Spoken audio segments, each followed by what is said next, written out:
So welcome everybody, as I said, to the first webinar, which is introducing Reimagining Advancing Practice, which is a commissioned piece of work across the Royal College of Occupational Therapy and Speech and Language Therapy too.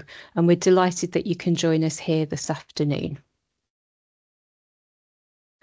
So myself and Louise will be sharing a presentation with you today. The presentation should take around about 20 minutes. And really what we wanted to do was introduce the project to you, meet the team, but also really start this collaborative adventure that will be going on, which really is about bringing together diverse groups of people, all who have an interest and are building on the expertise around advanced level practice. I'm going to hand over to Louise now, who's going to take the introduction through. Thanks very much, Kim. So lovely to see everybody here. What we're going to go through today is the outline of this Advancing Practice project. We're just going to do some very brief introductions to the team and talk about the innovation partnership between the professional bodies and the universities. And this piece of work is funded via the Professional Bodies Education Reform Commission from NHS England. We're going to talk about a little bit about the overview of the project and the phases that we're going to go through with this project. You're going to hear this word a lot today, collaboration. We're going to talk about our collaborative commitment, and that very much involves yourselves. And we're also going to talk finally about how to get involved moving forwards. Thanks, Kim. So the innovation partnership, first of all, this innovation partnership has been made between two professional bodies, the Royal College of Occupational Therapists and the Royal College of Speech and Language Therapists. I'm just going to answer that question. Yes, it will be made available afterwards. The partnership also is between the two universities, so Coventry University and Salford University, who have now been working together for a couple of years. We've just delivered a national piece of work across a national piece of work for NHS England to deliver the national schema and profession-specific curricula for enhanced practice across 7 AHPs. Myself, along with Kim is going to lead this project from Coventry University, and we've also got some key team members there: Jo Jennings, Sam Dewis, Sue Kenny, Dr. Yvonne Milton, and we're also going to be broadening that out to involve internal and external expert consultants, and we will be seeking expertise from occupational and speech therapy across the piece, and we'll talk about that a little bit later. Next slide, please. So collaboration is key in this. Myself and Kim will be working across the universities and across professions, but this is through an innovation partnership, and that innovation partnership is across both professional bodies, but it is also across yourselves as well. So as we know, in terms of advanced practice, it's a multi-dimensional framework. It's a complex area that intersects practice. It intersects across regulation and frameworks. It intersects across education. It goes across professions. It's profession specific and multi-professional. It crosses across nations. We need to realise the future for advancing practice, and in order to do this, it requires an intersect of thought and action from a real diverse range of perspectives. It needs to draw on expertise and experiences across sectors, and that's where it's so important that Kim leading the project and myself and the rest of the team are able to facilitate that collaborative approach with everybody involved. We need to do that in order to build outwards from that, to be really inclusive of advancing practice, to really look at what that means for the Royal College of Speech and Language Therapists and the Royal College of Occupational Therapists, to move that forward, to maximise the potential for those professions. I'm going to hand over back now to Kim to talk you through the process. Thanks, Kim. Thank you. Somebody else keep an eye on that inbox as they're coming through. Thank you. So I think, it's fair to say that advanced level practice is a knotty challenge, that there is so much complexity involved when we start to think about advanced level practice. Because there are so many connected parts of advanced practice across the pillars, across professions, and even within organisations. Understanding advanced level practice is a complex piece of work to do. And we're not here to look at the entirety of that. What we're here to do is recognise what has already gone before and build out from that really sound basis, but with a real thought and considered action around allied health professions, and in particular occupational therapy and speech and language therapy. We also know there are multiple agendas that are informing this level of practice across professions, within our own organisations, within the national agendas and local agendas. And that includes regulatory requirements that are sitting out there in terms of what happens next across professions. But we also know that advanced level practice can have some really similar elements, but actually some really opposing facets as well. So what we're looking at here is really that dynamic that we're trying to understand and contribute to from a profession specific lens. The remit of this piece of work is about taking forward advanced level practice within allied health professions and occupational therapy and speech and language therapy from a specific profession lens. It's about looking at the existing frameworks, looking at the existing career development frameworks within our profession across our nations, and look at how can we maximise that and what professional development needs to wrap around it for AHPs broadly, but very much targeting moving on from that around occupational therapy and speech and language therapy. So to really think about how we can maximise this level of the workforce within those professions, how the educational offer that wraps around it situates the profession to move forward and continue to thrive within advanced level practice. So it has got that link to that workforce review and reform moving out, and the contributions that those professions have to our existing and emerging communities across health and care. So we submitted the tender as part of the NHSE national reform, and were successful in working with the Royal College of Occupational Therapy and the Royal College of Speech and Language Therapy. And we designed this process around 3 key phases. And as Louise said right at the beginning, for us, this is about collaboration. Louise and I are the conduit through that collaboration, facilitating that range of perspectives we want to bring on board and expertise to really shape an understanding of advanced level practice across allied health professions, and then moving forward from that into understanding occupational therapy and speech and language therapy.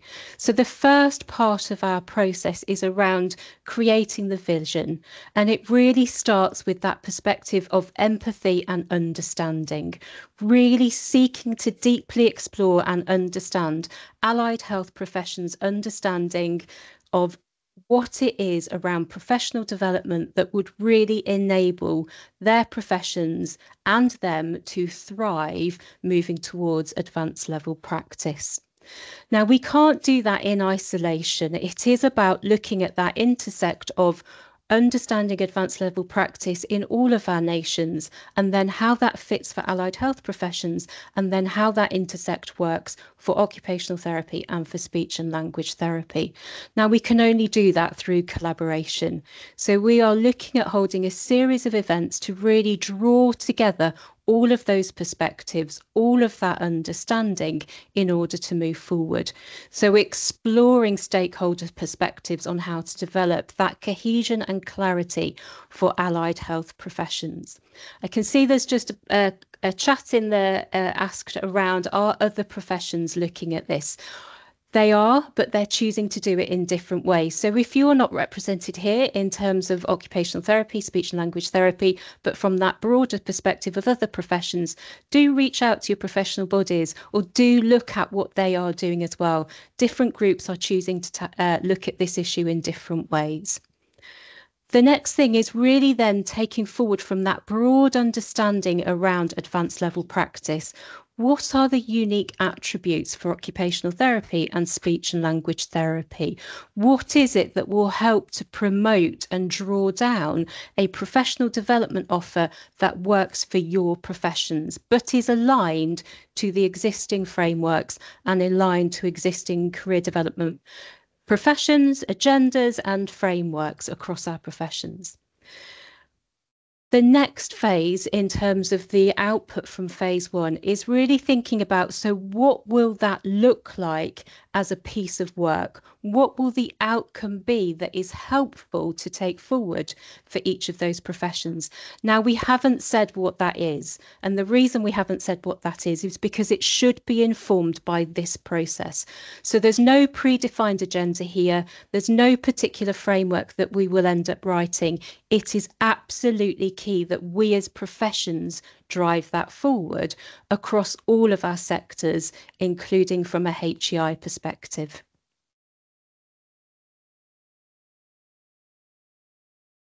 Phase two is all around bringing together that insight from phase one into innovation and ideation. What that means is really focusing at this point down to explore in depth occupational therapy and speech and language therapy. What is it across all of those sectors that are the common denominators for advanced level practice, both in terms of the requirement of advanced level practice, but also the educational frameworks that sit around that? Thinking about how does that then dovetail with existing career development frameworks? And again, both professional bodies will be working around their career development framework, and we will be aligning that with this programme of work. And that really reflects the importance of looking at all pillars and making sure that we are thinking about all of those pillars of practice and how they're reflected in professional development. Now, the output of phase two is a creation of coherent principles or guidance for those professions around professional development and mapping that and aligning it to existing frameworks across nations. So we know that NHSE have a framework around advanced practice, but also we're not ignoring the fact that we are across all nations. So looking at how it then aligns with our other nations as well, but also outside of NHS sectors as well, recognising the importance of social care, the voluntary sector, charities, actually making sure we're reflective of the breadth of practice when we are thinking about the application of advancing practice. Now, again, Louise and I are not sitting here as experts within this. We absolutely are committed to that collaboration. And that piece of work is about collaborative development of those principles or frameworks, drawing in subject expertise. And that's where you come in. So the people who have registered to this event, we really want to make sure that you have a chance to get involved, that your voices, your perspectives are absolutely building this forward. At the end of our kind of formal bit of the presentation, we will open it out for a conversation and we will share with you ways that you might choose to get involved, but also we'll pop in the chat some Microsoft forms.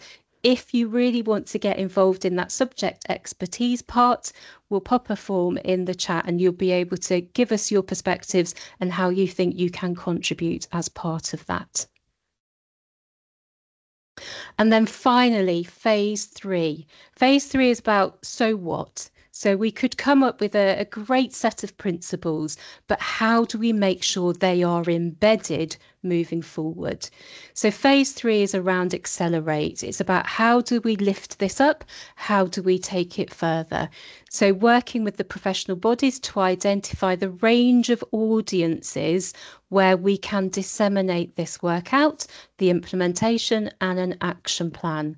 Thinking about what are the ambitions of this piece of work and how do we really feed it forward, right from how people might start to think about commissioning educational programs, commissioning occupational therapy or speech and language therapy, thinking about that skill set and expertise we need across the levels of practice and how can we build that into the commissioning of services for our professions. But also it's about how do we use different forms of dissemination, making sure that we've got the right message going to the right audience in the right way. And then what does that timeline look like to elevate this work forward? How do we bring about that impact and that movement, both from a HEI sector where they will be developing already have existing educational offers, but also if there's new providers thinking, do you know what, this is really important and we want to take it forward, but also working within our workforce reform, working with the professional bodies, working with you to take this as a set of principles or guidance that you can then cascade into your organisations to help really progress advanced level practice and the opportunities for occupational therapy and speech and language therapy, but also that broader remit of allied health professions as well. So I'm going to hand back over to Louise now. Thanks, Kim. So we've heard about the phases that Kim's talked us through, the project that we're going to be doing around reimagining advanced practice. But this absolutely cannot happen without all of yourselves. We need to have a collaborative voice to be able to move this forwards for AHPs, and then more specifically for the second phase and the third meet that we're going to have for the Royal College of Speech and Language Therapists and the Royal College of Occupational Therapists. That collaborative commitment means that Kim and I are the conduits to moving this forward and facilitating. We need to bring people together. We need to make sure that we have access to experts across sectors within particular areas of speciality. Kim and I are not here to give the answers. We don't have a specific idea of what this should look like at the end. That needs to be developed as we go through. This is not about rewriting existing frameworks. We need to understand how we take this forward to have a focus on profession-specific education.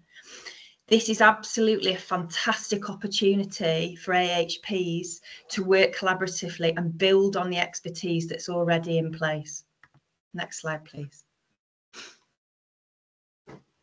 In order to make this a success, we absolutely need you to get involved. Phase 1 is all about collaboration, conversation, and collective thought. We would like you to join into the Insight events. The first Insight events, the first 2 there on your screens, are open to any profession, and that's not just AHPs, it's everybody. The wider information and the wider voices we hear, the better the information we will be able to use and move this forward. So the focus will be on AHPs, but I'm aware that there are people within this meeting that might be managing AHPs or interested in developing in their own areas, and that's absolutely great. All of those voices need to be heard. So the first 2 Insight events, the first one is talking about AHP characteristics of advancing practice. That's coming up very soon. That's next week. So please put that in your diary if you are available. 4th of July, 2 till 4 p.m. We will be giving coffee breaks, etc. But we're looking at, it's online using Microsoft Teams again, but we're looking at what advanced practice means to us as AHPs. What does that look like? What characteristics are involved in advanced practice? This is for us to shape this. What does that really mean to you and your profession, your area of expertise, your sector? What does that mean to you? The second Insight event is about professional development. So how do we use this in terms of professional development for advancing practice? That's a little bit later on, 30th of July. So again, please pop that in your diary. And then we've got the second phase, which is about profession-specific events. So that Insight event 3, there's 2 Insight events 3, one specifically for speech and language therapy on the 8th of August, 9 till 11, you're the early birds, and occupational therapists specifically on the 8th of August, 1 till 3. That's when we'll really pick out the nuances of what this then sifted down looks like to your specific professions. We really want to look at working with subject experts in this. So I'm going to pop in the chat now a couple of things. I'm going to pop in the chat a Microsoft Forms team link. So if you are interested, if you want to work to help to shape this for your profession, AHPs, and your specific profession in terms of occupational therapy and speech and language therapy, please do complete that and get in touch with us. We are interested in getting as many voices as we can. It's showing an area of interest, an expression of interest to us that we can then are able to use those expertise to really feed into this project and get the best out of it. The other thing that I just want to flag there as well is the two professional body websites, which again I will put in the chat, where you can find a little bit of further information. And this presentation will also, this recording will also be going up there as well. So you've got the links in there. And you can find those on your professional body web pages. I'd really like to thank everybody for coming today. This is, I can't say enough, a really important piece of work, and it's so important for us as AHPs to think about how we move this forward together. Collaboration is absolutely key, and we need to think about how we distill and move forward what expertise are already there. So this is about us taking this forward to have a real focus on profession-specific education. It's a fantastic opportunity to work collaboratively and to build on the expertise that are already in place. So I'm just going to close there. I'm going to hand over to Kim if there's anything else that Kim wants to say, and then we're going to stop the recording. Kim, we will. Yep, I'm just going to answer the question we had in the chat. What does subject expert mean? It can mean lots of different things. What we mean by that is a particular clinical pathway that you have developed real expertise and depth in. It might be an expertise around curriculum development. It might be expertise around profession specificness. So it could be a range of things. The Royal College of OT and Speech and Language Therapy have identified specific pathways that they wanted to focus on as part of that work. And so it might be around linking into some of those areas. And again, we'll share further information on that as part of moving through into that subject build. So really it's about, have you developed a real depth of knowledge, expertise that can feed into this piece of work? We are really keen to, not that we're not keen to hear from occupational therapists, but we are really keen to hear from speech and language therapists, really making sure that we build out and are inclusive of your voice. What is absolutely key is that the output of this reflects your profession and your voice. So it should absolutely, when it's read, resonate with you in your profession. So you read it and you see, yes, that's me. That's either where I want to be, it's where I am, or where I can see my workforce going. So it absolutely has to be the voice of your professions. And the reason I said occupational therapy, I am one, and I absolutely will commit to working with you to do that. But I'm not a speech and language therapist. That's why it's absolutely key. And we recognise that at the outset, that we absolutely have got to get each of these professions' voices at the centre of this piece of work. And it would be foolish not to acknowledge that neither of us, Louise or I, are speech and language therapists. However, we have done a programme of work like this across 7 professions, and we have developed that ability to work across those professions, but bring that voice right to the centre of it. And I hope that's a little bit of why we ended up with the tender. Maybe. So we're going to stop recording if it already hasn't happened. Yeah, you need to do that, Kim. Okay. Thank you. And just to say as well, it's so incredible that we've had